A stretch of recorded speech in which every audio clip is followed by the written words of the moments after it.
Hello everyone, my name is Akin. I am a psychology major at the University of Baltimore, and today we are going to talk about some predictors of masculine gender threats. So let's start out by thinking about what it means to be a man or a woman in today's society. Are the basic fundamental beliefs about gender something that are born in each of us, or is it something that society places value and status on? Research into manhood and womanhood have found some interesting discoveries. While womanhood is often thought of as more natural or innate, manhood seems to be more of a particular status in society. And since being thought of as a status, it's hard to attain and can be easily lost. People tend to hold very strong beliefs about what constitutes a typical male. Some of these traits are things like aggressive, powerful, or even dominant. Receiving gender threats or gender misclassifications for men can lead to things like lower self-esteem or rejection of things deemed not manly enough. Because of manhood's precarious status, men tend to engage in various activities in order to maintain or regain their gender status. So, when attempting to regain or maintain their gender status, men tend to do things like over-exaggerate their masculine traits or engage in acts of physical aggression through things like exercise or fighting. Gender threats have even been shown to activate aggressive thoughts as well. So, if these thoughts are activated, how does that affect the way they think of women or gender roles in general? It's possible that in order to regain their manhood, along with aggressive thoughts, men could show a greater belief in ambivalent sexism. Ambivalent sexism is a term used to describe benevolent and hostile sexism together, where benevolent sexism incentivizes women to follow these gender stereotypes. Hostile sexism is used to penalize those women who attempt to push back. And while females don't seem to be affected by being mislabeled as masculine, when men are mislabeled, this can lead to them expressing things like greater homophobia, male superiority, a greater support for war, and even an increased desire to purchase an SUV. So, while the area of male gender threat and its relation to aggression have been studied at length, there is a lack of connection to its relation to beliefs about sexism. My study will add to the existing research regarding masculinity threats and aggression, as well as extend this research to include the role of sexism beliefs. I propose that men, as opposed to women, will show an increase in aggression themes through a word fragment task, as well as show an increased belief in sexism on an ambivalent sexism scale. I also predict that men who receive a masculinity threat will show greater aggressive word themes as well as a greater belief in ambivalent sexism. As you can see here, I had 253 participants collected from the University Baltimore Psychology Research Pool, MTurk, and through social communication. Participants from the UB Psychology Research Pool received half a course credit for their participation.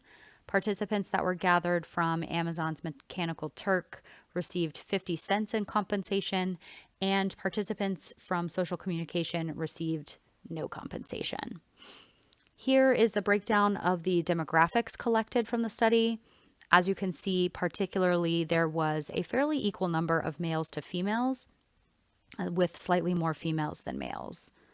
And when looking at the questionnaires, the gender knowledge test that I used had 15 multiple choice items and were stereotypically masculine in nature. Questions about like sports, mechanics, hunting, etc.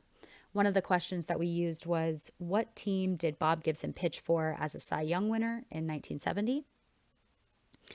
For the aggressive themes, I used a word fragment completion task, and I had 8 neutral word fragments and 8 word fragments that could be completed either aggressively or in a non-aggressive manner. For instance, GU blank could be completed as gut with a T or gun with an N, and KI blank blank could be completed as kiss or kill.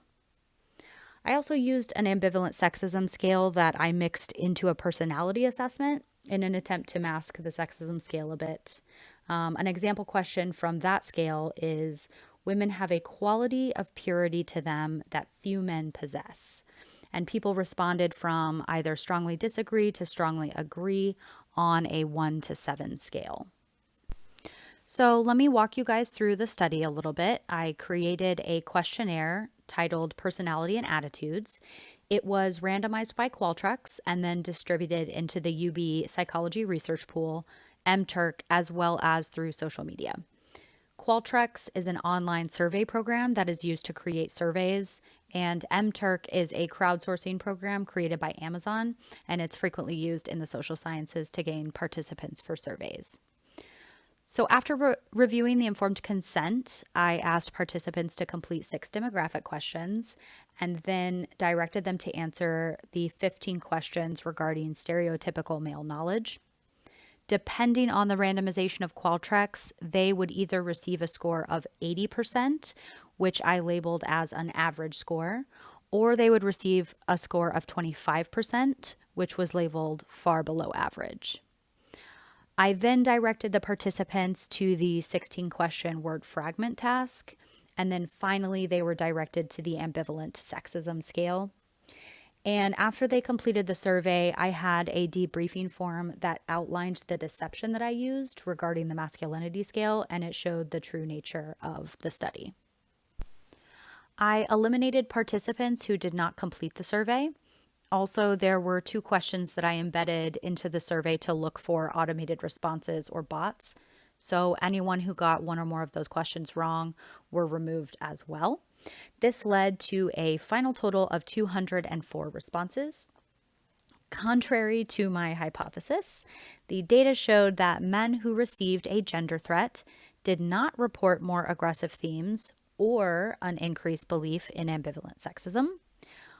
And also, alternate to my hypothesis, men, regardless of threat condition, did not show more aggressive themes in the word fragment task.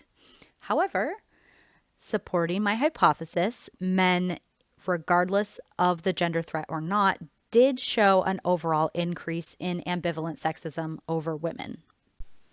And you can see the averages here. In both conditions, men reported greater levels of ambivalent sexism than women.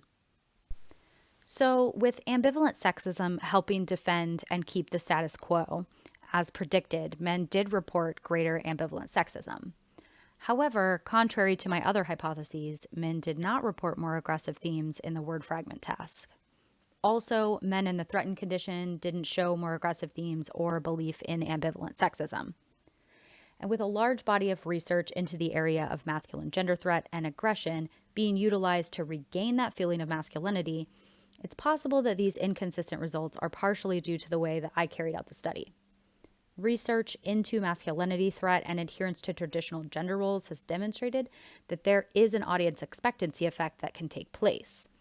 Gender stereotypes and roles are often demanded and reinforced by the other people that are around us, so people are less likely to be uncomfortable with that gender threat if there's no one around to see it or even reinforce those stereotypes. Also, the layout of the study could have presented some issues with outcome expectancies.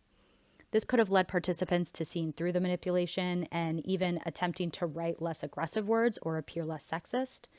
So if I were to do the study again, I would attempt to implement some sort of post-stimulus mask, some kind of remedial task after the gender threat to alleviate the potentially aggressive or sexist themes in the next part.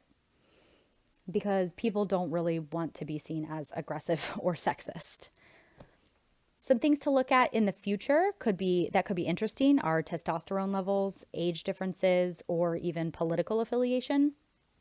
Some research has been conducted regarding levels of testosterone in men, and certain studies report that higher levels of testosterone can act as a buffer against these gender threats, while other studies suggest just the opposite, that it can make the gender threats more salient. Age differences or political affiliation as well could be really interesting to look at, and I would suspect that age or political affiliation could weigh heavily on aggression levels or sexist beliefs. Lastly, I would like to thank a few people who have helped me a great deal during my time here at UB. My professors and mentors, Dr. Sally Farley and Dr. Chris Eisel. Thank you so much for all of your guidance and leadership. I could not have done this without you. and Angie Miller, who has always given me the best advice on classes and is really truly invested in the future of the students here at UB.